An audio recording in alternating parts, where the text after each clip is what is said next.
Nasamsam ng mga otoridad ang tinatayang abot sa 1.42 million pesos na halaga ng peke at hindi rehistradong pataba sa isinagawang operasyon kahapon, May 1, 2026 sa Barangay Santa Isabel Norte, lungsod ng Ilagan. Isinagawa ang operasyon sa bisa ng search warrant ng pinagsanib na puwersa ng CIDG Isabela Provincial Field Unit bilang lead unit, katuwang ang RIU-2 PIT Isabela East Ilagan City Police Station, Bureau of Fire Protection Ilagan at Fertilizer and Pesticide Authority Region 2. Sa naturang operasyon, naaresto ang isang suspect na itinago sa alias Rodi, habang nasabat naman ang mga peke at unregistered na fertilizers na pinaniniwala ang mapanganib sa kalusugan ng mga magsasaka at mamimili. Ayon sa Philippine National Police, bahagi ito ng pinaigting na kampanya laban sa mga illegal na produkto na maaring magdulot ng panganib sa komunidad.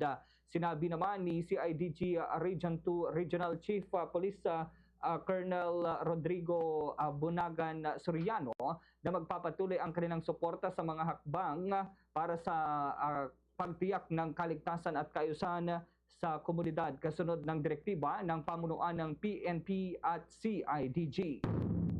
Fast sa Radyo Bumbo!